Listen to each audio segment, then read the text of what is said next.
So hello everyone, welcome back to our YouTube channel. और आज हम करने वाले हैं हमारी क्लास 12th फिजिकल एजुकेशन की यूनिट नंबर 4, जिसका नाम है physical education and sports for CWSN। CWSN that mean होता है चिल्ड्रन विथ स्पेशल नीड्स। हमने ये क्लास 11th में भी पढ़ी थी, पर इसमें थोड़े से टॉपिक और कंटेंट्स डिफरेंट है। पूरे टॉपिक लेटेस्ट सिलेबस 2024-2025 से रिलेटेड है। पूरी वीडियो को देखना ताकि आपको सब कुछ चीज़ें अलग से समझ में आ जाए। ठीक है, तो चलो वीडियो को स्टार्ट करते हैं। ये है हमारे यूनिट कंटेंट्स। पहले दे रखा है पैरालंपिक क्या होता है, डीफ ओलंपिक क्या होता है, फिर दे रखा है कंसेप्ट ऑफ क्लासिफिकेशन और डिविजनिंग इन स्पोर्ट्स, फिर क्या दे रखा है इंक्लूशन नाम की चीज़ क्या होती है स्पोर्ट्स में, उसको कैसे इम्प्लीमेंटेशन किया जाता है स्पोर्ट्स के अंदर, advantages of physical activity for children with special need, मतलब चिल्ड्रन विथ स्पेशल नीड बच्चों को फिजिकल एक्टिविटी के क्या एडवांटेज होते हैं, स्ट्रेटेजी कैसे बनाई जाती है फिजिकल एक्टिविटी की चिल्ड्रन विथ स्पेशल नीड्स बच्चों के लिए। ठीक है, तो पूरा टॉपिक जो है वो हमारा चिल्ड्रन विथ स्पेशल नीड्स मतलब दिव्यांग बच्चों के ऊपर है। तो चलो इससे आगे बढ़ते हैं।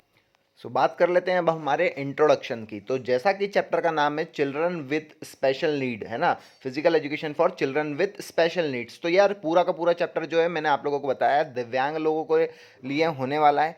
तो बात कर लेते हैं आप अपने इंट्रो की। तो इंट्रो में देखो आप लोग यहाँ पर दो वर्ड्स जो पहले के टाइम पे चले आते थे, डिसेबल्ड और हैंडीकैप्ड, है ना। इन 1980s की बात कर रहे हैं। डिसेबल्ड और हैंडीकैप्ड इन लोगों को बोला जाता था, पर कहीं ना कहीं ये जो वर्ड होते थे डिसेबल्ड और हैंडीकैप्ड, ये कहीं ना कहीं डिस्क्रिमिनेटरी वर्ड है, मतलब कहीं ना कहीं उन लोगों को इस सोसाइटी से अलग करके शो करते हैं ना। तो इसीलिए हमने नया वर्ड डिज़ाइन किया है जिसका नाम होता है डिफरेंशियली एबल्ड। और ये जो वर्ड है वो कहीं ना कहीं उन लोगों को डिस्क्रिमिनेटरी नहीं लगता, मतलब कहीं ना कहीं उनको ऐसा नहीं लगता कि यार अपन उनको हैंडीकैप्ड बोल रहे हैं, मतलब सोसाइटी से एक जैसा लगता है। इसीलिए इस वर्ड को हम डिफरेंशियली एबल्ड बोलते हैं। ठीक है, या उन लोगों को हम डिफरेंशियली एबल्ड बोलते हैं।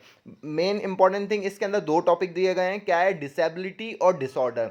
तो यार डिसेबिलिटी और डिसऑर्डर क्लास 11th में भी पढ़े, बट फिर भी मैं आप लोगों को एक बार और बता देता हूँ। जो डिसेबिलिटी होती है वो एक तरीके से परमानेंट होती है, बोल सकते हैं यार, जैसे कि फिजिकल डिसेबिलिटी किसी को हो गई तो वो कभी जाती ही नहीं है। एंड डिसऑर्डर की बात कर लें तो डिसऑर्डर यार सबको पता है कि यार ये एक प्रकार की ब्रेन डिसेबिलिटी होती है, मतलब यार ये कोई परमानेंट नहीं होती है, ये आपकी ठीक भी हो सकती है, मतलब अनपरमानेंट वाली चीज़ है। तो यही पूरा चैप्टर रहने वाला है। और आई थिंक आप लोगों को इंट्रो पूरा समझ में आ गया होगा। इस चैप्टर के अंदर यही है पूरी चीज़ें, है ना, दिव्यांग रिलेटेड क्या क्या होती है, डिफरेंशियल एबल्ट से रिलेटेड क्या क्या होती है। तो चलो आगे बढ़ते हैं।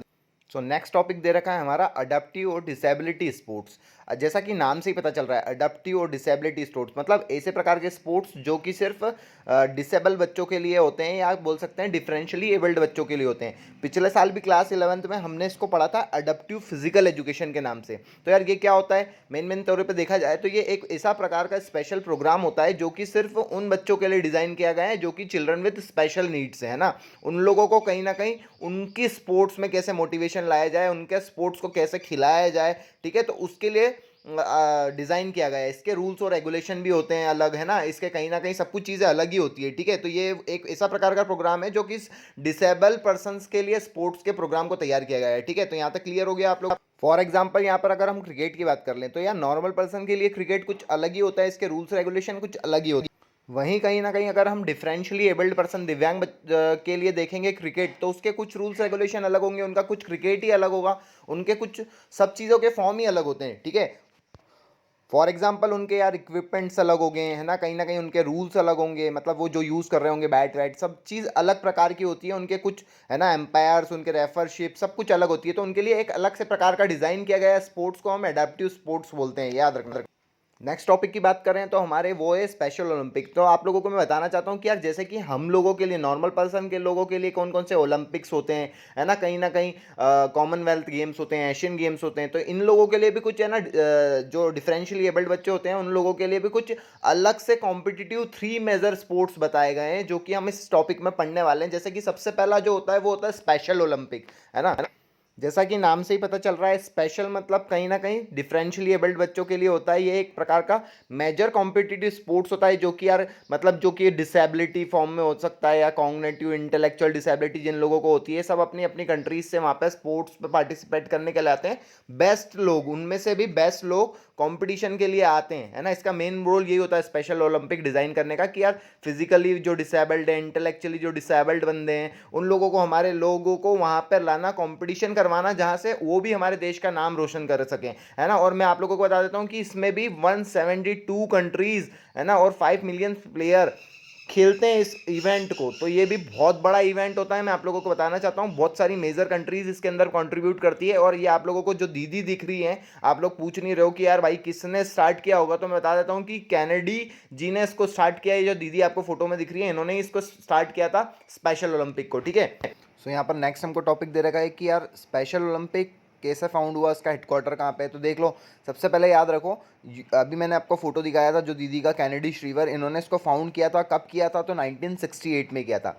अब सबको पता है कि इसका मेन पर्पस क्या है। इसका मेन पर्पस क्या है भैया ओलंपिक का, कि यार जितने भी डिसेबल लोग हैं, इंटेलेक्चुअल डिसेबिलिटी वाले बंदे हैं, है ना, उनको कहीं ना कहीं स्पोर्ट्स में पार्टिसिपेट कर पाएँ, वो लोग भी कहीं ना कहीं उनको ज़्यादा से ज़्यादा कंपटीशन मिल पाए, जिसके थ्रू वो लोग भी कहीं ना कहीं खुश रह सकें उनकी लाइफ में। जो इतना बड़ा इशू होता है, लाइक यार किसी के पैर ही नहीं है ना, तो पैर नहीं है तो भाई उसको एक ना एक दिन ऐसा कंपटीशन मिल जाए यार कि वो भी स्पोर्ट्स खेल पाए, जिसके थ्रू वो ये साबित कर पाए कि नहीं यार मैं भी अपने देश का नाम रोशन कर सकता हूँ। तो यही उसका मोटो है, याद रखना आप लोग, ठीक है। अब क्या अपॉर्चुनिटीज़ देता है, तो याद रखना कि यार ये कहीं ना कहीं जो इंटेलेक्चुअल डिसेबिलिटी या फिजिकल डिसेबिलिटी वाले बंदे रहते हैं, डिफरेंशियली एबल्ड लोग रहते हैं, उनको कहीं ना कहीं फिजिकल फिटनेस प्रोवाइड कराता है ना। उनके अंदर जॉयफुलनेस वाली भावना लाता है यार, क्योंकि वो कहीं ना कहीं अपनी ऐसी डिसेबिलिटी को लेकर परेशान हो चुके होते हैं जिससे वो कहीं ना कहीं मेंटली बहुत ज़्यादा डिस्टर्ब हो जाते हैं। और फिर उनके अगर स्पोर्ट्स में आके पार्टिसिपेट कर रहे हैं और अपने देश का नाम रोशन कर रहे हैं तो बहुत बड़ी बात होती है। तो यही सब चीज़ें होती है ना।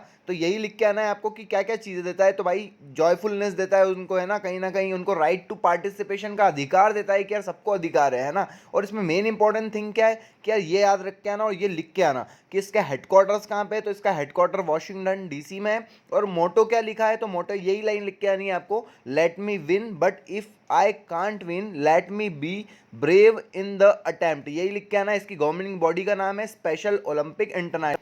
सो ये तो इसकी गवर्निंग बॉडी का नाम है। आप लोग मेरे को बताओ कि ओलंपिक की गवर्निंग बॉडी का नाम क्या है, याद रखना।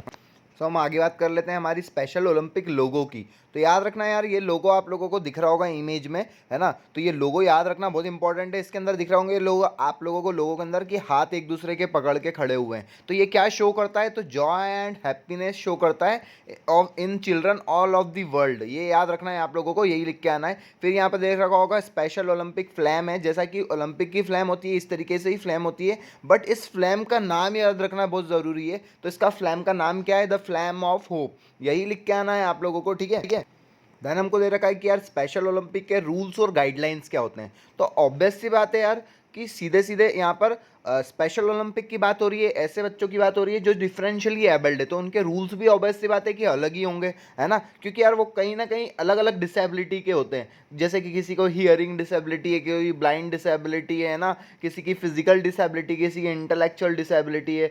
तो है ना, उन लोगों के लिए अपने अपने अलग अलग रूल्स और गाइडलाइंस होती है, उनके अलग अलग रूल्स होते हैं। फॉर एग्जाम्पल मैं आप लोगों को बोल सकता हूँ यार, ऐसा होता है कि यार सपोज किसी को इयरिंग डिसेबिलिटी है तो उसके लिए अलग ही रूल बनाए जाएंगे, है ना। किसी को ब्लाइंड डिसेबिलिटी है तो उसको लिए अलग ही रूल्स बनाए जाएंगे। किसी के लिए फिजिकल डिसेबिलिटी है तो उसके लिए अलग ही रूल बनाए जाएंगे, क्योंकि यार उनको कहीं ना कहीं आपस में पार्टिसिपेशन करने के लिए उनके सेम जो एबिलिटी वाला बंदा है उससे ही उनको कॉम्पीट कराया जाता है यहाँ पर, है ना। तो कहीं ना कहीं उनके अंदर इक्वलिटी आ सके या गेम को लेकर फेयर प्ले हो सके, यही सब चीज़ें रहती है। तो स्पेशल ओलंपिक रूल्स गाइडलाइंस यही होते हैं ना, कुछ अलग तरीके से लिख के नहीं आना है आप लोगों को, ठीक है। फिर आप बात कर लेते हैं स्पोर्ट्स एंड गेम्स की। स्पेशल ओलंपिक में कौन कौन से स्पोर्ट्स और गेम कराए जाते हैं। तो यार सीधी सी बात यह है कि यार जितने भी स्पोर्ट्स और गेम्स होते हैं वही होते हैं सब, आप इसको रट के नहीं जाना है। पर कुछ गेम्स होते हैं जैसे कि अल्पाइन क्रॉस, ये जो नए नए दिख रहे होंगे आप लोगों को, ये याद रख लेना आप लोग, ठीक है। पर इसके अंदर मेन इंपॉर्टेंट थिंग क्या है कि यार ये देखो, जो मैंने येलो से बिल्कुल फॉन्ट में लिख रखा है कि फर्स्ट टाइम जब ये स्पेशल ओलंपिक हुए थे तो वो कहाँ पे हुए थे, याद रखना, शिकागो यूएसए 1968 में हुए थे। ये याद रखना है आप लोगों को। रिसेंटली कहाँ पर हुए हैं, तो बर्लिन जर्मनी में हुए हैं। और नेक्स्ट कहाँ होंगे, तो सैंटियागो चिली में होंगे, ये याद रखना है 2027 में, ये लिख के आना है आप लोगों को, और कुछ ज़्यादा लिख के नहीं आना होता है। सबको पता है कि यार हमने ओलंपिक्स में क्या लिखा था कि ओलंपिक के उस प्रकार के होते हैं, कितने प्रकार के होते हैं, ये लिख के आए थे हम लोग। फिर उसके बाद उसका मोटो, लोगो, ये रूस के फ्लैग व्लैग, यही सब लिख के आए थे हम लोग, है ना। फिर उसके रूल्स गाइडलाइंस क्या होते हैं वो अगर आपको पता है तो वो लिख सकते हो, ठीक है। उसका मोटो क्या है वो लिख सकते हो, और ज़्यादा से ज़्यादा उसके जितने भी लोगो हैं वो बना सकते हो। बस यही लिख के आओगे, फुल ऑन फुल मार्क्स मिलने वाले हैं आप लोगों को, ठीक है। तो इतना ही है स्पेशल ओलंपिक में। नेक्स्ट हमारा टॉपिक है पैरा ओलंपिक्स। तो पैरा ओलंपिक्स क्या होते हैं अब ये देखते हैं हम लोग। सो यहाँ पर जो पैरा ओलंपिक्स है वो दुनिया का सबसे बड़ा, सबसे ज़्यादा दिव्यांग लोगों का बोल सकते हैं मल्टी लेवल स्पोर्ट्स टूर्नामेंट होता है। आप ये कह सकते हो कि यार ये स्पेशल ओलंपिक्स से भी बड़ा टूर्नामेंट होता है, क्योंकि इसमें all over the countries, all over the जितने भी डिसेबल लोग होते हैं, जितने भी प्रकार की डिसेबिलिटी होती है, उन लोगों में से कुछ गिने चुने लोग अपने देश के लिए कॉम्पीट करते हैं, जो कि अपने स्पोर्ट्स में बेस्ट होते हैं। इस इवेंट में हर प्रकार के गेम्स देखने को मिलते हैं आप लोगों को पैरा ओलंपिक्स में। तो याद रखना सबसे बड़ा टूर्नामेंट होता है ये, है ना। और इसके बारे में यही लिख के आना है आपको कि सबसे बड़ा टूर्नामेंट यही होता है। अब बात कर लेते हैं इसके कि फादर की, कि इसको किसने डेवलप किया है। तो याद रखना डॉक्टर लुडविग गटमैन ने इसको डिज़ाइन, इसको फॉर्म किया है। याद रखना, इसको याद रखना, ये इसके फादर कौन है तो लुडविग गटमैन इसके फादर हैं। आप याद रखना दूसरी चीज़, जो ये पैरालंपिक है इसको ऑफिशियली नाम दिया गया था 1988 में। पहले इसको इंटरनेशनल गेम्स फॉर डिसेबल्ड बोला जाता था, ये याद रखना है आप लोगों को, ठीक है। अभी मैंने बताया कि यार मल्टी स्पोर्ट्स इवेंट्स के लिए, कॉम्पिट एथलीट्स के लिए सबसे बड़ा होता है जो कि डिसेबल्स लोगों के लिए, ठीक है। हर 2 साल में होता है, जैसे ही ओलंपिक खत्म होते हैं उसके बाद ही ये टूर्नामेंट देखने को मिलता है। इसके भी 2 वर्जन होते हैं, विंटर और समर ओलंपिक्स, ठीक है। ये याद रखना, विंटर और समर पैरा ओलंपिक्स, है ना। तो ये याद रखना है आप लोगों को। इसकी जो इंटरनेशनल पैरा ओलंपिक कमेटी होती है ना, उसको क्या बोलते हैं तो आईपीसी बोलते हैं। ये मतलब याद रखना कि अपनी वाली आईपीसी की धारा लगा दो किसी को तुम, ठीक है ना। वही वाली जो तुम सोचते हो 302 कि यार किसी का मर्डर कर दो, वो वाली नहीं है ये। इंटरनेशनल पैरा ओलंपिक कमेटी का फुल फॉर्म है आईपीसी, ये याद रखना है आप लोगों को, ठीक है। फिर जो एथलीट्स होते हैं वो वाइड रेंज ऑफ डिसेबिलिटी के साथ यहाँ पर अपनी जो स्ट्रेंथ होती है उसको दिखाने के लिए आते हैं। उनमें कौन कौन सी आपको डिसेबिलिटी देखने को मिलती है, तो जिनमें इम्पेयर्ड मसल पावर होती है, हाइपरटोनिया हो जाता है, एटेक्सिया हो जाता है, विजन इम्पेयरमेंट होता है, इंटेलेक्चुअल इम्पेयरमेंट होता है। तो ये वही कहीं ना कहीं डिसेबिलिटी है जो सारी डिसेबिलिटीज़ में आती हैं। याद रखना है इनको, थोड़ा सा इनका जो ओरिजिनल नेम है, जो टफ नेम है, वही बताया गया है, तो ठीक है। फिर मैंने आप लोगों को फॉन्ट करके देखा, बताया गया है कि इसका मोटो क्या होता है। इसका भी मोटो क्या है, स्पिरिट इन मोशन। इसको दिया गया था 2004 इन एथेंस में, ये याद रखना। अब 2004 इन एथेंस में स्पिरिट इन मोशन इसका मोटो बन गया है, ये याद रखना है आपको। पहले इसको माइंड बॉडी स्पिरिट के नाम से आता था 1994 से पहले। इसका हेडक्वार्टर कहाँ है तो याद रखना इसका हेडक्वार्टर बॉन जर्मनी में। किसका हेडक्वार्टर, पैरा ओलंपिक्स का, ठीक है। सो फाइनली हम हमारे पैरालंपिक के लोगों को देख लेते हैं। जिस तरीके से हमने स्पेशल ओलंपिक के लोगों को देखा था, इसके जो लोगो है वो आप लोगों को सामने दिख रहा होगा। इसके अंदर कुछ इनसर्कल्ड अजीटोज होते हैं। अब जो ये तीनों अजीटोज हैं वो 3 डिफरेंट कलर्स के होते हैं, जो एक दूसरे से इंटरलॉक या इंटर रिंग होते हैं, मतलब कनेक्ट होते हैं कहीं ना कहीं। सो हमको ये बता रहे हैं कि कहीं ना कहीं जितने भी दुनिया भर के लोग हैं वो कहीं ना कहीं सब जगह से आके यहाँ पर कॉम्पीट कर सकें, यही हमको ये शो कर रहे हैं। सो बेसिकली इसका यही मतलब है, ठीक है। फिर नेक्स्ट हम बात कर लेते हैं हमारी कैटेगरीज की। सो मैंने जैसा कि स्टार्टिंग में कहा था आप लोगों को कि पैरालंपिक्स में जितने भी प्रकार की डिसेबिलिटीज़ वाले लोग हैं सब लोग कॉम्पीट कर सकते हैं, बट यहाँ पर स्पेशली कुछ 6 डिसेबिलिटी को डिवाइड कर दिया गया है, कुछ कैटेगरी बना दी गई है, ठीक है। सो वो जो कैटेगरीज होती है वो क्या क्या कैटेगरीज है, तो सबसे पहले होता है सेरेब्रल पैल्सी, तो ये कहीं ना कहीं यार लिम्स की प्रॉब्लम होती है।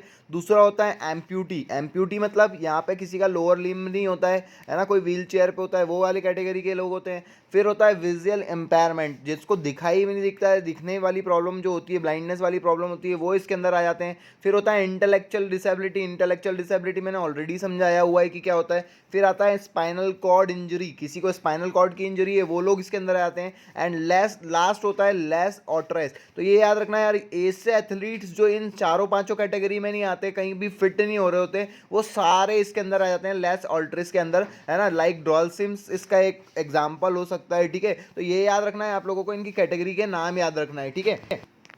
सो नेक्स्ट हम बात कर लेते हैं हमारे ओलंपिक्स के अवार्ड्स की। तो ये इतना इंपॉर्टेंट नहीं है, देख लो वही अवार्ड होते हैं जो पहले दिए जाते हैं ओलंपिक्स में, सबको भी सिल्वर गोल्ड ब्रोंज, है ना। फिर बात कर लेते हैं हमारे मेन इंपॉर्टेंट थिंग की, जो कि है स्पोर्ट्स गेम्स इन पैरालंपिक्स। तो ये भी कोई इंपॉर्टेंट नहीं है, वही जो हमारे स्पेशल ओलंपिक के गेम्स थे, जितने भर के गेम्स होते हैं वो सब इसमें ऐड किए जाते हैं, ठीक है। बट मेन इंपॉर्टेंट थिंग क्या है कि यार फर्स्ट टाइम कब हुआ था, तो याद रखना फर्स्ट टाइम रोम इटली में हुआ था 1960 में, ये याद रखना आपके लिए बहुत इंपॉर्टेंट है। रिसेंटली कहाँ हुआ है, तो पेरिस फ्रांस में हुआ 2024 में। और नेक्स्ट कहाँ होगा, तो इटली 2026 में होंगे पैरालंपिक्स, ये याद रखना बहुत इंपॉर्टेंट है। ये तीन चीज़ लिखना है याद, ठीक है। बाकी तो सिमिलर ही है, ठीक है। सो यहाँ पर नेक्स्ट हमको दे रखा है डेफ ओलंपिक्स। तो यार बहुत इंपॉर्टेंट है डेफ ओलंपिक्स। तो जैसा कि नाम से ही समझ में आ रहा है, डेफ ओलंपिक्स मतलब डेफ मतलब जिनको कि सुनाई नहीं देता। तो याद रखना यार ये भी बहुत बड़ा टूर्नामेंट होता है, और सिर्फ ऐसे लोग आते हैं जिनको सुनाई नहीं देता है, इसके अंदर हियरिंग प्रॉब्लम होती है, उन लोगों को इस ओलंपिक्स में पार्टिसिपेट करने दिया जाता है, ये याद रखना। और बहुत बड़ी बात ये है कि ऐसे लोगों के लिए इतना बड़ा ओलंपिक लेवल का टूर्नामेंट कराया भी जाता है, ठीक है। हमको कि यार डेफ ओलंपिक जो है इंटरनेशनल ओलंपिक इवेंट है, जो कि सिर्फ डेफ एथलीट कॉम्पीट कर सकते हैं, मतलब जो कि इनको सुनाई देने में प्रॉब्लम होती है। मैं आप लोगों को एक चीज़ बता देता हूँ कि यार जो हमारे जितने भी बड़े मेजर टूर्नामेंट्स होते हैं उनसे थोड़ा सा ये अलग होता है, क्योंकि इसके रूल्स और रेगुलेशन थोड़े से अलग होते हैं। जैसा फॉर एग्जांपल रेफरी जहाँ पर विसिल यूज़ करते थे, यहाँ पर लाइट का यूज़ किया जाता है ना। एंड देन अप्रिशिएट करने के लिए लोग ताली बजाते हैं, तो यहाँ पर कुछ इसके रूल्स रेगुलेशन में ऐसा है कि ताली नहीं बजा सकते आप लोग, हाथ को वेव कर सकते हो, ठीक है। तो ऐसे कुछ नए रूल्स देखने को मिलते हैं इसके अंदर, और कुछ स्पेशली कराया जाता है इस डेफ ओलंपिक को, क्योंकि यार कहीं ना कहीं सुनाई नहीं देता है उन लोगों को, तो उनके लिए कुछ अलग सी चीज़ें करी जाती है। जैसे कि आप लोग वो जो गन शॉट करके रेसिंग में एथलीट्स दौड़ते हैं, वहां पर भी ये लाइट का यूज करते हैं, ठीक है। तो कुछ इस तरीके से कुछ नए रूल्स देखने को मिलते हैं डेफ ओलंपिक के अंदर आप लोगों को, पर इसके अंदर यही लिखा हुआ है, ये दो पैराग्राफ के अंदर मैं आप लोगों को बताता हूँ। बट इसके अंदर मेन इंपॉर्टेंट थिंग क्या है कि डेफ ओलंपिक्स जो है world second oldest multi sports, after Olympic के बाद उसके बाद से world second oldest multi sports event है, ये याद रखना है आप लोगों को, ठीक है। और मेन इंपॉर्टेंट थिंग इसका मोटो आ जाता है। तो मोटोज क्या है, पालूडोस इक्वलिटीज। तो इसका मतलब क्या होता है, equality through sport and sticking to the ideal of Olympics. तो आप लोगों को ये तो याद रखना ही पड़ेगा, ठीक है। सो इसके बाद हम देख लेते हैं हमारे डेफ ओलंपिक्स के लोगों को। तो आप लोगों को देखने को मिल रहा होगा, इसका जो लोगो है मैंने आप लोगों को पिक्चर में डाला है, इसमें कुछ बहुत प्रकार के आपको कलर्स देखने को मिल रहे हैं, इन सर्कल है ना, लाइंस के अंदर येलो, ब्लू, ग्रीन, तो रेड। इसको देख के आप लोगों को यही लग रहा होगा कि यार कोई ना कोई सी कंट्री को रिप्रेजेंट करते हैं और लाइक दैट, है ना। पर इसका मतलब ये नहीं होता है, जो इसका मतलब ये है कि यार ये कहीं ना कहीं जो फेडरेशन है अलग अलग, उनको रिप्रेजेंट कर रहे हैं, ठीक है। फेडरेशन कौन कौन से फेडरेशन है, तो याद रखना आप लोगों को Europe, Asia Pacific, pan America, Africa जो है उनको रिप्रेजेंट कर रहे हैं। और उसके बीच में आप लोगों को एक सर्कल देखने को मिल रहा है वाइट वाला, जो वो सर्कल है वाइट वाला, वो एक अपनी आंख जो होती है उसको रिप्रेजेंट कर रहा है, हमारी आई को रिप्रेजेंट कर रहा है। कि यार डेफ ओलंपिक्स में आंखें नहीं होती है ना, याद रखना आप लोगों को, मतलब कहीं ना कहीं वो आँखों से ही अब सब चीज़ करते हैं। जैसे फॉर एग्जांपल मैंने आप लोगों को बताया था कि आप विसिल का यूज़ नहीं होता, उसकी जगह लाइट का यूज़ होता है। एंड देन आप क्लैप करते हो तो उसका यूज़ नहीं होता, यहाँ पे वेव का यूज़ होता है, आपको हाथों को वेव करके उनको अप्रिशिएट करना होता है। तो यही सब चीज़ें होती है, इसके कुछ अलग से ही रूल्स बनाए गए हैं, आपने याद रखना है, इस चीज़ को याद रखना है आप लोगों को, इसके कुछ अलग से रूल्स रेगुलेशन होते हैं। And then main important thing क्या है यार, कि इसको 1965 तक इंटरनेशनल गेम फॉर डीफ बोला जाता था, इसको डेफ ओलंपिक्स नहीं बोला जाता था। इन 1965 तक इसको इंटरनेशनल गेम फॉर डीफ बोला जाता था, ठीक है। और इंटरनेशनल साइलेंट गेम भी बोला जाता था कुछ साल पहले तक इसको, ठीक है। फिर 2001 से इसका नाम डेफ ओलंपिक पड़ा है, ये आप लोगों को लिख के आना है, ये इंपॉर्टेंट थिंग है, ठीक है। सो इसका मेन पर्पस क्या है, कहीं ना कहीं जितने भी डेफ लोग हैं, कहीं ना कहीं जिनको हियरिंग प्रॉब्लम है ना, वो लोग कहीं ना कहीं यहाँ पर आए, उनको अपॉर्चुनिटी मिले, और वो भी लोग कहीं ना कहीं स्पोर्ट्स में पार्टिसिपेट कर सकें, जितनी भी हियरिंग डिसेबिलिटी वाले लोग हैं, यही इसका मेन पर्पस है। मेन थिंग इसकी यह है कि इसका एलिजिबिलिटी एक क्राइटेरिया है। तो यह याद रखना आप लोग कि क्राइटेरिया क्या है इसका, तो मेन थिंग है कि यार जिन लोगों को 55 डेसिबल का हियरिंग लॉस है, वही लोग इसमें पार्टिसिपेट कर सकते हैं, याद रखना। और इसका एक रूल होता है कि यार आप किसी भी तरीके की मशीन लगाकर इस टूर्नामेंट में पार्टिसिपेट नहीं कर सकते, अगर ऐसा करते हैं आप लोग तो आप डिस्क्वालीफाई हो जाएंगे, ठीक है। तो ये इसके अंदर लिख के आना है आप लोगों को, ठीक है। और बात कर लेते हैं इसके अंदर स्पोर्ट्स कौन से इंक्लूड कराए जाते हैं। तो स्पोर्ट्स वही जो होते हैं, बहुत सारे जितने प्रकार के होते हैं सारे स्पोर्ट्स इसके अंदर भी किए जाते हैं, बस यही कि आप लोगों को इसके रूल्स रेगुलेशन बहुत इंपॉर्टेंट होते हैं और बहुत टाइट भी होते हैं rules regulation. Main important thing है कि यार ये कब फर्स्ट टाइम कराया गया था, तो फर्स्ट टाइम इसको पेरिस 1924 में कराया गया था, ठीक है। अब जो अपकमिंग है वो जापान 2025 में होने वाले हैं, समर होंगे वो, याद रखना। ये भी दो प्रकार के ही होते हैं, मैंने आपको स्टार्टिंग में बताया। एंड 2023 में तुर्की में विंटर हो चुके हैं, ठीक है। तो 2025 में समर होने वाले हैं। आप लोग जाकर तो देख नहीं सकते, तो आप इन आपकी टीवी जो होती है घर की उस पर देखना कि किस तरीके से होते हैं डेफ ओलंपिक्स, ठीक है। सो हमारा नेक्स्ट टॉपिक दे रखा है डिविजनिंग इन स्पोर्ट्स। तो ये बहुत इंपॉर्टेंट थिंग है कि यार सबको अपने कैटेगराइज थ्रू कहीं ना कहीं डिवाइड किया जाता है, पर ये आप लोगों को सिर्फ स्पेशल ओलंपिक में देखने को मिलता है और पैरा ओलंपिक्स में देखने को मिलता है। डेफ ओलंपिक्स में तो इट इज़ नॉट पॉसिबल कि आप डिविजनिंग कर पाओगे, ठीक है। मतलब कहीं ना कहीं डिविजनिंग का मतलब ये है कि कैटेगराइज वाइज डिसेबिलिटी वाले लोगों को कहीं ना कहीं डिवाइड करना, ताकि उनको फेयर प्ले मिल पाए, कहीं ना कहीं उनको उनकी एबिलिटी के अकॉर्डिंग उनका कॉम्पिटिशन करवाना, उसी को डिविजनिंग इन स्पोर्ट्स बोलते हैं। ये याद रखना है आप लोग। तो ये बहुत इंपॉर्टेंट चीज़ है, आप लोगों को पता होना चाहिए। फॉर एग्जांपल यार मैं एक चीज़ बताना चाहता हूँ आप लोगों को कि यार कोई सा ऐसा बंदा है, ये डिविजनिंग क्यों इंपॉर्टेंट है, उसके लिए मैं एग्जांपल दे रहा हूँ कि यार फॉर एग्जांपल किसी एक बंदा है जिसका पैर है, ठीक है, उसको कोई और डिसेबिलिटी है ना, अगर डिविजनिंग नहीं करी गई और अगर उसकी कॉम्पिटिशन ऐसा बंदे से करा दी गई है जिसके पैर ही नहीं है, ठीक है, तो ये तो बहुत अनफेयर हो जाएगा ना। इसीलिए फेयर प्ले करने के लिए यहाँ पर डिविजनिंग कराई जाती है, ठीक है। तो ये याद रखना है। बट इसके अंदर दो इंपॉर्टेंट तीन चीज़ होती है, वो होती है क्लासिफिकेशन और एक होती है डिविजनिंग। तो याद रखना, बहुत इंपॉर्टेंट बात बता रहा हूँ मैं तुम लोगों को। जो क्लासिफिकेशन होता है वो हमेशा पैरालंपिक्स के अंदर देखने को मिलता है, और डिविजनिंग जो होती है वो हमेशा स्पेशल ओलंपिक के अंदर देखने को मिलती है। तो क्लासिफिकेशन जो होता है उसको कैटेगराइज कराया जाता है एथलीट, क्या लिखा है यहाँ पर कि athletes based on different type of disability के थ्रू कैटेगराइज कराया जाता है यहाँ पर पहला ओलंपिक के अंदर क्लासिफिकेशन, ठीक है। और डिविजनिंग जो होती है वो स्किल लेवल पर डिविजनिंग करी जाती है एथलीट्स के लिए, याद रखना है, स्पेशल ओलंपिक के अंदर। तो ये दोनों बहुत इंपॉर्टेंट है, ये याद रखना है आप लोगों को, ठीक है, कि क्लासिफिकेशन ओनली पैरालंपिक्स में होता है और डिफरेंट टाइप ऑफ डिसेबिलिटी जो होती है उनके बेसिस पे कराया जाता है, ठीक है। और जो डिविजनिंग होती है वो कहीं ना कहीं स्किल लेवल के थ्रू कराई जाती है और वो स्पेशल ओलंपिक में देखने को मिलती है। ये दोनों पॉइंट याद रखना आप लोग।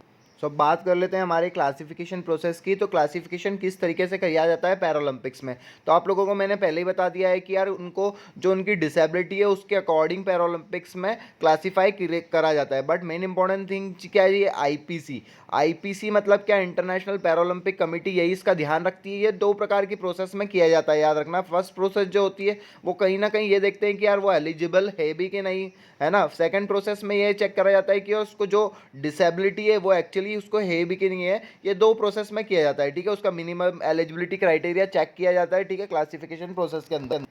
तो उसकी जो प्रोसेस होती है, जो फर्स्ट प्रोसेस होती है वो मेडिकल असेसमेंट होता है उसका, मतलब उसको मेडिकली चेक किया जाता है। जो सेकंड प्रोसेस होती है उसके अंदर उसको दो प्रकार से ऑब्जर्व किया जाता है। सबसे पहले उसको ट्रेनिंग के दौरान ऑब्जर्व किया जाता है, उसकी जो भी उसकी जो डिसेबिलिटी होती है उसको, एंड देन उसकी कॉम्पिटिशन के थ्रू भी उसको ऑब्जर्व किया जाता है। तो इसमें जो ऑब्जर्व करने के लिए जो लोग होते हैं वो उसमें बहुत सारे लोग इन्वॉल्व होते हैं, याद रखना, है ना। कौन कौन से होते हैं, तो वो क्लासीफायर हो सकता है, मेडिकल क्लासीफायर नाम का व्यक्ति होता है, टेक्निकल क्लासीफायर होता है, चीफ क्लासीफायर होता है, हेड ऑफ क्लासिफिकेशन होता है ना। और क्या हो सकता है, एक क्लासिफिकेशन पैनल भी बैठती है और एक क्लासिफिकेशन कमेटी भी बैठती है जो पूरा ऑब्जर्व करके इस प्रोसेस को करेक्ट करती है, ताकि यार कोई भी कल से एक्शन नहीं उठा पाए आईपीसी के थ्रू। आईपीसी कौन है, तो इंटरनेशनल पैरालंपिक कमेटी होती है, ठीक है। तो इस तरीके से पूरा क्लासिफिकेशन मोड होता है, क्लासिफिकेशन प्रोसेस होती है, जिसके थ्रू आप लोगों को यही लिख के आना है कि उनको कैटेगराइज करा जाता है, ठीक है, ताकि फेयर प्ले हो सके। सो यार बहुत सारे प्रकार के एलिजिबल इम्पेयरमेंट होते हैं, तो कौन कौन से होते हैं। सबसे पहला होता है इम्पेयर्ड मसल पावर। तो ये किस तरीके से होता है, जिनमें मसल पावर की थोड़ी सी एम्पायरमेंट देखने को मिलती है, वो लोग इसके अंदर आते हैं। फिर होता है impairment passive range of movement, जिनको पैसिव रेंज ऑफ मूवमेंट होता है वो देखने को मिल जाते हैं। लॉस ऑफ लिम्ब और लिम्ब डिफिशिएंसी, जिनको लिम्ब की प्रॉब्लम है, यार कोई सा लिम्ब भी नहीं है किसी का, तो वो लोग अलग अलग देखने को मिल जाते हैं, है ना। फिर क्या होता है लेग लेंथ डिफरेंस, मतलब किसी का एक पाँव बड़ा है किसी का एक पाँव छोटा है, वो लोग देखने को मिल जाते हैं आप लोगों को, ठीक है। फिर एक होता है शॉर्ट स्टैचर, ये इन लोगों के आप लोगों को मैं फोटो भी दिखा दूंगा। शॉर्ट स्टैचर, हाइपरटोनिया, अटैक्सिया वाले लोग या एथेटोसिस वाले लोग, ये लोग आप लोगों को देखने को मिलते हैं। इनके मैं आपको फोटो दिखाता हूँ। तो ये है शॉर्ट स्ट्रेचर, जिनमें जो बोने लोग होते हैं वो लोग देखने को मिल जाते हैं, ठीक है। फिर एक होता है हाइपोटोनिया, तो इसके अंदर कौन कौन से लोग देखने आता है, इसकी कैटेगरी दे रखी है, ठीक है। फिर एक होता है टाक्सिया, इसके अंदर ये प्रॉब्लम होती है। एंड देन होता है जो लास्ट वन होता है आप लोगों का एथेटोसिस, उसमें अंदर ये देखने को मिल इसके अंदर एक ही प्रॉब्लम देखने को मिलती है, कुछ हाथ की उंगलियां जो है आड़ी टेढ़ी हो जाती है। आप लोगों ने देखा भी होगा, शायद कहीं नहीं देखा होगा तो देखना आप लोग, ठीक है। सो हमारा नेक्स्ट टॉपिक दे रखा है हमको क्लासिफिकेशन इन स्पेशल ओलंपिक्स। मैंने स्टार्टिंग में बताया था आप लोगों को कि स्पेशल ओलंपिक का क्लासिफिकेशन किस तरीके से होता है, on the basis of their skill level, है ना। स्किल लेवल जो उनकी स्किल एबिलिटी होती है उसके थ्रू उनका क्लासिफिकेशंस होता है। तो जनरली ये याद रखना आप लोगों को कि इसके जो रूल्स होते हैं वो कुछ डिफरेंट होते हैं इनके स्पेशल ओलंपिक्स के अंदर, ठीक है। इनको कैटेगराइज किस तरीके से किया जाता है कि यार सेम लोग जो सेम एज के उनको सेम एज के साथ रखा जाए, सेम जेंडर के साथ जो सेमेंडर रखा जाए, कहीं ना कहीं सेम वेट वाले लोग सेम वेट वालों के साथ, एबिलिटी वालों के साथ रखे जाए। तो कुछ इस तरीके से इनको मोड किया जाता है, कुछ इस तरीके से उनको क्लासीफाई किया जाता है, ठीक है। तो ये याद रखना है आप लोगों को, इस तरीके से इसको कैटेगराइज किया जाता है। बट मेन इंपॉर्टेंट थिंग क्या है कि इनको स्किल लेवल पर क्लासीफाई करा जाता है, ये याद रखना है आप लोगों को, ठीक है। इनमें कंफ्यूज नहीं होना है आप लोगों को।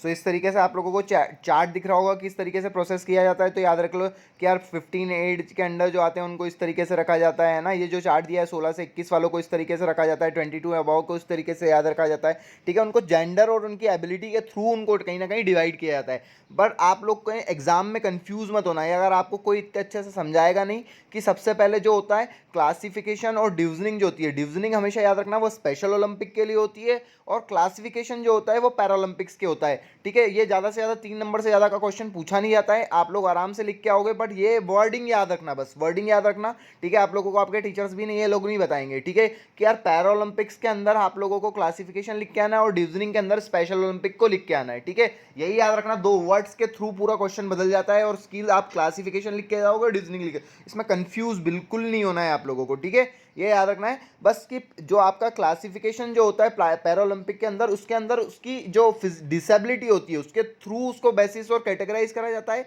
और पैरालंपिक के अंदर उसको स्किल लेवल के थ्रू कैटेगराइज करा जाता है, ठीक है। ये याद रखना है आप लोगों को।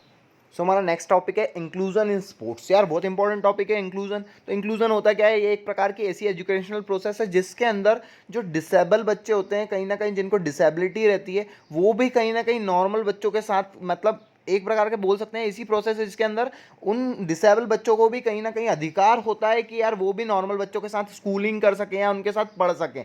फॉर एग्जांपल मैं आप लोगों को बोल सकता हूँ कि आप लोगों ने तारे ज़मीन पर पिक्चर देखी होगी, उसमें जो ईशान अवस्थी वाला कैरेक्टर रहता है उसके साथ उसका जो फ्रेंड रहता है, वो कहीं ना कहीं उसको पैर में लिम्बे में प्रॉब्लम रहती है, वो है ना, तो वो भी उसके साथ पढ़ाई कर रहा होता है और वो कितने अच्छे मार्क्स कवर करता है, वो बहुत टॉपर रहता है उसकी क्लास का। आप लोगों ने ये मूवी देखी होगी, ठीक है। मैं आप लोगों को इमेज भी दिखाता हूँ। सो ये आपके सामने इमेज दिख रही होगी तारे ज़मीन की, है तारे ज़मीन पर वाली मूवी की इमेज है। इसमें ये ईशान अवस्थी एक कैरेक्टर है, उसका जो फ्रेंड है उसको थोड़ी लोअर लिम्ब की प्रॉब्लम रहती है, चलने फिरने की प्रॉब्लम रहती है, तो उसके साथ जो ये रहता है, पर ये क्लास का टॉपर हुआ करता है। तो ये भी एक नॉर्मल स्कूल में पढ़ रहे होते हैं, है ना। पर ये क्या होता है कि यार ये नॉर्मल स्कूल के में पढ़ने के बाद भी टॉपर रहता है, इसको डिसेबिलिटी रहती है, फिर भी ये नॉर्मल स्कूल में पढ़ के भी टॉपर रहता है। तो कहीं ना कहीं ये यही इंक्लूजन यही बताता है कि यार कहीं ना कहीं उनको भी अधिकार है कि हमारे साथ नॉर्मल लोगों के साथ पढ़े वो लोग, ठीक है। मतलब मेन इंपॉर्टेंट थिंग क्या है कि यार इंक्लूजन के थ्रू मेन इंपॉर्टेंट थिंग ये है कि यार अपन उनको डिस्क्रिमिनेटरी नहीं करें, कहीं ना कहीं हम हमारे को नॉर्मल पर्सन से उनको अलग नहीं देखें, है ना। कि यार वो उसको ऐसी प्रॉब्लम है तो यार हमको उसको गलत नज़रों से देखेंगे। यार मैंने स्टार्टिंग में ही बोला था इस चैप्टर के अंदर आप लोग उनको दिव्यांग बोलेंगे, या आप उनको लिए हमने अलग ही वर्ड बना दिया है डिफरेंशियली एबल्ड। यार हमारे स्कूल में भी कोई ना कोई बच्चा है, अगर कोई सी इंजरी हो जाती है तो क्या वो हमारे साथ पढ़ लिख नहीं सकता, ये तो कोई बात नहीं होती, उनको भी इक्वलिटी का अधिकार होता है। तो इंक्लूशन के थ्रू हम लोगों को यही समझाया जा रहा है, आप लोगों को यही लिख के आना है, उनको भी राइट टू स्कूलिंग का अधिकार होता है, ये याद रखना, राइट टू एजुकेशन का अधिकार होता है, ठीक है। हमारे साथ पढ़ लिख कर वो भी हमारे बेस्ट फ्रेंड बन सकते हैं यार, ऑब्वियस सी बात है। ऐसा कोई ज़रूरी तो नहीं है कि आपका कोई यार डिसेबिलिटी वाला पर्सन आपका बेस्ट फ्रेंड नहीं बन सकता, ठीक है। वो भी कहीं ना कहीं टॉपर हो सकता है, ठीक है। सो नेक्स्ट दे रखा है हमको नीड ऑफ इंक्लूजन एजुकेशन, कि यार इसकी ज़रूरत क्यों पड़ गई इंक्लूजन की एजुकेशन प्रोसेस में लाने के लिए। यार तो स्वाभाविक सी बात है यार, आप लोगों को ये पता है कि यार हर गांव में हर नगर में कहीं ना कहीं स्पेशल स्कूल्स तो होते नहीं है, नॉर्मल स्कूल्स ही होते हैं। तो यार किसी का बच्चा अगर डिसेबल है तो उसको अधिकार है ना कि यार वो नॉर्मल स्कूल में एडमिशन ले सके। तो इसीलिए स्पेशल स्कूल पहुंचाने की जगह वो नॉर्मल स्कूल में भी एडमिशन ले सकता है, और एडमिशन लेके वहाँ पर वो अगर अच्छा कर रहा है, अच्छा एजुकेशन दे रहा है, तो कहीं ना कहीं हम लोगों को भी लगता है यार कि यार ये ऐसा होने के बाद भी इतना अच्छा एजुकेशन ले रहा है तो वो कहीं ना कहीं हमारा बेस्ट फ्रेंड बन सकता है। हमको भी यार उन लोगों के साथ किस तरीके से एटिकेट्स रखना है ना। तो एक अपॉर्चुनिटी होती है कि उनके साथ कैसे एटिकेट्स रखना है, तो हम लोगों को भी ये सीखने को मिलता है कि हम लोग उनके साथ कैसे कॉपरेट कर सकते हैं, कैसे इंटरेक्ट कर सकते हैं, तो हम लोगों को भी अधिकार होता है, ठीक है। तो तो यही सब चीज़ें इसके अंदर लिख के आना है कि यार क्या नीड पड़ी, तो यही नीड पड़ी है नॉर्मल, हम लोगों को भी, नॉर्मल स्टूडेंट्स को भी उन लोगों के साथ फ्रेंडशिप करने का एक मौका मिल जाता है, ठीक है, आप लोग ये बोल सकते हैं, ठीक है, उनको कम्युनिकेट करने का मौका मिल सकता है, ठीक है, ठीक। सो नेक्स्ट टॉपिक दे रखा है हम लोगों को इम्प्लीमेंटेशन ऑफ इंक्लूसिव एजुकेशन। तो यार क्या इम्प्लीमेंटेशन करने की ज़रूरत पड़ गई, ठीक है, तो ये लिख के आना है यार। स्वाभाविक सी बात है, हमको सबसे पहले एज ए टीचर इंश्योर करना पड़ेगा कि यार हम लोग उनके साथ कोई डिस्क्रिमिनेट नहीं कर पाए, मतलब उनको सब बच्चों की तरह सबको जैसे पढ़ा रहे हैं वैसे ही पढ़ाया जाए, उन लोगों को भी अगर वो हमारे साथ बैठकर पढ़ रहे हैं, है ना, कोई भी हमारे साथ डिफरेंशियली एबल्ड बच्चा पढ़ रहा है तो उनको भी हम बिल्कुल नॉर्मल तरीके से पढ़ाया जाए, उनके लिए ये इंश्योर किया जाए। ये किसका काम है, तो ये टीचर का काम है कि उनको भी उसी तरीके से पढ़ाया जाए, ठीक है, उनको कोई अलग से डिस्क्रिमिनेटरी करके नहीं दिखाया जाए, ठीक है। और क्या चीज़ है, तो यार हम लोगों को स्टूडेंट एज अ, हमको भी उनके साथ कोई डिस्क्रिमिनेटरी व्यवहार नहीं करना चाहिए, सब इक्वल्स हैं हमारे अंदर, ठीक है, ये याद रखना है, ठीक है। उनको अगर हमारे स्कूल में कोई कंपटीशन भी हो रही है तो उन लोगों को भी पार्टिसिपेट करने का प्रॉपर मौका मिलना चाहिए। कहीं ना कहीं आप लोगों को ये ऑब्वियस सी बात है कि यार आप लोग उनको डिस्क्रिमिनेटरी करोगे, यार आप लोग उनको अलग दिखाओगे, मतलब आप लोग उनके अंदर अगर दया दिखाते हो ना तो उन लोगों को कहीं ना कहीं बहुत बुरा लगता है, आप लोगों को पता नहीं है, इसीलिए आपको एटिकेट्स मालूम होना चाहिए कि आप लोगों को उनके साथ कैसा व्यवहार करना है। आप सोचते हो कि यार मैं इसके साथ दया दिखाने जा रहा हूँ, बट उन लोगों को कहीं ना कहीं बुरा लग जाता है कि यार ये लोग मेरे को दया इसलिए दिखा रहे हैं बिकॉज मैं थोड़ा सा डिफरेंशियली एबल्ड हूँ, है ना कहीं डिफरेंशियली चैलेंज्ड हूँ। तो आप लोगों को उनके साथ ऐसा व्यवहार नहीं करना है, उन लोगों को हमेशा ऐसा रखना है जैसे कि वो बहुत नॉर्मल पर्सन है और जैसे दूसरे फ्रेंड्स होते हैं वैसे ही होते हैं। तो यही सब चीज़ें देखो यार, ये सीधा सा एक ही टॉपिक है, आप लोगों को सिर्फ इंक्लूसिव का मतलब मालूम होना चाहिए और पूरा दिमाग से देकर आने वाला टॉपिक है। आप लोगों को पता होगा तो आप मार्क्स गेन कर लोगे, और मन से लिख के आना कि क्या इम्प्लीमेंटेशन कर सकते हो आप लोग। ये पॉइंट दिखे हुए हैं, ये आप नोट भी कर सकते हो, और टॉपिक में मैंने आप लोगों को बताया कि स्क्रीनशॉट भी ले सकते हो, ठीक है। सो नेक्स्ट हमारा टॉपिक दे रखा है strategies to make physical activity assessable for CWSN। कि यार सीधी सी बात है, फिजिकल एक्टिविटी को असेसेबल करना, है ना, उनके लिए क्या स्ट्रेटेजी प्लान करना है CWSN के लिए, उसकी क्या ज़रूरत है। सबसे पहली बात तो ये है कि यार मेडिकल चेकअप होना चाहिए उनके लिए, उनकी फिजिकल एक्टिविटी को असेसेबल कराने से पहले उनका मेडिकल चेकअप होना चाहिए, है ना। मैंने पॉइंट टू पॉइंट लिख दिए हैं, सिर्फ आप लोगों को ये पॉइंट लिख के आने हैं और उसको तो दो लाइन में डिफाइन करना है, जैसा मैं हिंदी में समझा रहा हूँ। सबसे पहले उनका मेडिकल चेकअप होना चाहिए कि यार उनको किस तरीके की डिसेबिलिटी है, देन उनका फिजिकल एक्टिविटी असेसेबल होना चाहिए कि इनको इस तरीके की एक्टिविटी करानी है हमको। सेकंड होता है असिस्टिव टेक्नोलॉजी। ऑब्वियस सी बात है यार कि असिस्टिव टेक्नोलॉजी लाना चाहिए उन लोगों के लिए, हम लोगों को कहीं ना कहीं अगर हमको उनकी फिजिकल एक्टिविटी सुधारनी है अगर, तो उन लोगों के लिए हम लोगों को असिस्टिव टेक्नोलॉजी लानी पड़ेगी। फॉर एग्जांपल कैसे कोई सा टूल लाना पड़ रहा है उनकी फिजिकल एक्टिविटी को सुधारने के लिए, तो हमको वो लाना पड़ेगा, ठीक है। फिर थर्ड दे रखा है creating a specific environment. For example यार उनको अगर उनके पेरेंट्स का सपोर्ट नहीं है, उनको सोशल इन्वायरमेंट नहीं मिल रहा है इस तरीके से, तो आप लोगों को उस तरीके का माहौल पहले बनाना पड़ेगा, स्पेसिफिक इन्वायरमेंट करना पड़ेगा क्रिएट, देन ही आप लोगों को उनको फिजिकल एक्टिविटी असेसेबल करा पाओगे, ठीक है। देन नेक्स्ट हमको दे रखा है यहाँ पर activity based on interest. Obvious सी बात है यार, जो फिजिकल एक्टिविटी असेसेबल करना है आप लोगों को, तो उनकी अकॉर्डिंग टू उनके जो इंटरेस्ट है उसके थ्रू आप लोगों को एक्टिविटी प्लान करनी होती है, ठीक है। और उनके लिए थ्रू आप लोगों को आपको उनके रूल्स रेगुलेशन को आपके मॉडिफाई भी करना पड़ेगा, क्योंकि आप लोग कोई नॉर्मल बच्चों के साथ थोड़ी आप स्ट्रेटेजी कर रहे हो या फिजिकल एक्टिविटी प्लान कर रहे हो, आप लोग तो फिजिकली चैलेंज्ड बच्चों के साथ कहीं ना कहीं आपकी फिजिकल एक्टिविटी असेसेबल कर रहे हो या स्ट्रेटेजी बना रहे हो, तो आप लोगों को उनके थ्रू रूल रेगुलेशन करने पड़ेंगे, उनके थ्रू रूल रेगुलेशन को मॉडिफाई करना पड़ेगा। तो इससे एक्टिविटी करानी पड़ेगी जो कि उनको इंटरेस्ट आए, जिससे वो ज़्यादा से ज़्यादा इंटरेस्ट लेके उसमें पार्टिसिपेट करें, तो ऐसी एक्टिविटी लानी पड़ेगी, है ना। And then most important thing कि यार आपके स्कूल में कोई ऐसा टीचर है जो पहले से उसको प्रीवियस एक्सपीरियंस है कि यार आप लोग उसने भी पहले काम किया हो किसी ऐसे बच्चों के साथ, कि उसको पहले से पता हो कि किस तरीके की एक्टिविटी करानी है, तो वही सब चीज़ें इसके अंदर लिख के आनी है आप लोगों को। कोई बड़ा टॉपिक नहीं है, मन से लिख देना आप लोग। ये भी अगर आप लोगों को पता है कि कुछ इस तरीके से पॉइंट लगा के लिखना है तो आप लोग लिख पाओगे, ठीक है।